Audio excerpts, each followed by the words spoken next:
नमस्कार। आज मैं एक बहुत ही गंभीर विषय पर बिहार के तमाम राजनीतिक पार्टियों से विचार विमर्श करना चाहता हूँ। जैसा कि हम सब देख रहे हैं कि विगत 10-12 दिनों से लगातार बीत रही शिक्षा नीति पर सरकार की तरफ से अपने वक्तव्य आ रहे हैं, जिसमें कि विजय चौधरी जी के द्वारा बहुत ही स्पष्ट तरीके से यह कहा गया कि चूंकि वित्त रहित महाविद्यालय और महाविद्यालय के शिक्षकों की नियुक्ति, कर्मचारियों की नियुक्ति सरकार द्वारा नहीं हुई है, इसीलिए हम लोग इसके बारे में कोई विचार नहीं कर सकते हैं। हमने तो सहानुभूति दर्शाई है कि उस सहानुभूति के आधार पर हम जो है किसी तरह अनुदान दे पा रहे हैं। यह बहुत ही दुर्भाग्य की बात है। इसका परिणाम तो उन्हें भुगतना ही पड़ेगा।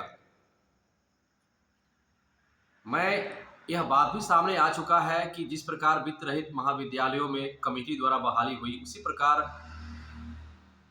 जो माइनॉरिटी के विद्यालय महाविद्यालय है वहां भी कमेटी के द्वारा ही बहालियां हुई हैं, लेकिन वर्तमान सरकार ने उसकी व्यवस्था बनाई।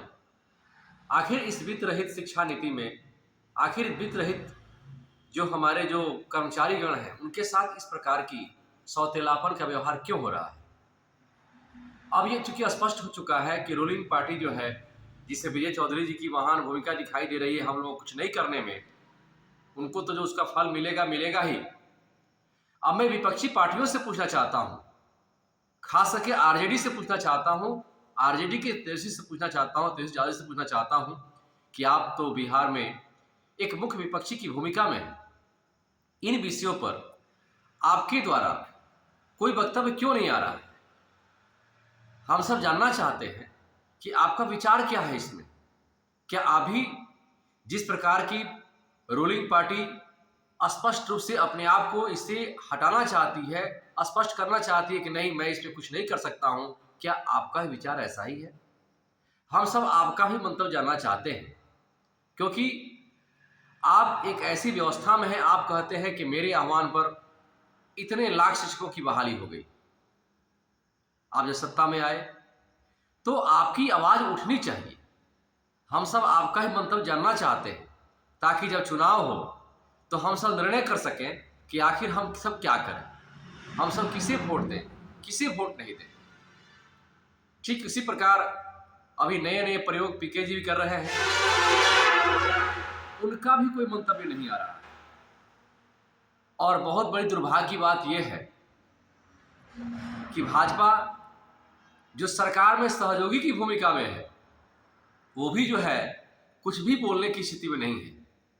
तो हम सब क्या यही माने कि सारे सत्ता और विपक्ष दोनों जितनी पार्टियां हैं, सबका एक ही विचार है कि वित्त रहित से जुड़े हुए कर्मचारी और उसके परिवार का कल्याण न हो, और कल्याण की क्या बात है, उसके अधिकार की रक्षा न हो।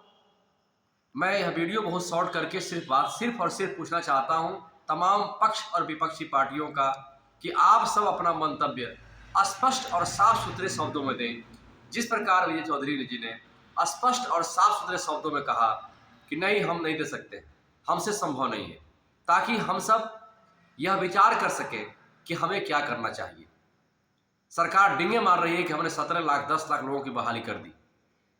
यह कितने दुर्भाग्य की बात है कि यदि यही बहाली प्रत्येक साल हुई रहती, तो जो नौजवान आज अवसर खो दिया, जिसकी उम्र 40-45 वर्ष की हो गई नौकरी की तलाश में, वह अपना अवसर नहीं खुआ रहता। जो शिशु जिसको बढ़िया से पढ़ाई पढ़ता, उसको बढ़िया से पढ़ाई नहीं मिल पाई क्योंकि आपने समय से बहाली नहीं की। इसीलिए बहुत ज़्यादा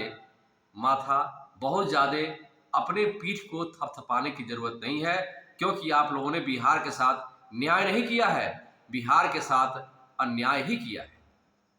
एक ऐसी शिक्षा नीति बननी चाहिए, मैं आगे इस पर चर्चा करूंगा अगले वीडियो में,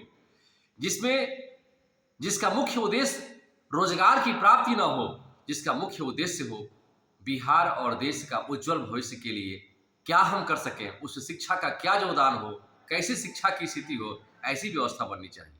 अंत में सिर्फ इतना ही कहना चाहता हूं बिहार सहित भारत के तमाम पार्टियों से कि आप सब अपने विचार को स्पष्ट करें, जातिवाद में मत भटकें, धर्म में मत भटकें, दायां बायां मत जाएं, सीधे पॉइंट पर आवें। शिक्षा की बात करते हैं तो शिक्षक की तरह काम करें। और साथ ही साथ मैं सभी एमएलसी महोदय सबको भी अपने तरफ से कोटि कोटि नमन और वंदन करना चाहता हूं कि आप लोग अपने तरफ से पूरा प्रयास कर रहे हैं। बस इन्हीं शब्दों के साथ मैं आज अपनी वाणी को विराम देता हूं, इस अपेक्षा के साथ कि तमाम विपक्षी पार्टियां भी अपने विचार को इस विषय पर देगी कि आपकी वित्त रहित शिक्षा नीति पर क्या विचार है, ताकि हम लोग आगे अपना दिशा निर्देश तय कर सके कि हमें भी इस बिहार के विकास में आप सबके साथ कैसा व्यवहार करना चाहिए। धन्यवाद, नमस्कार।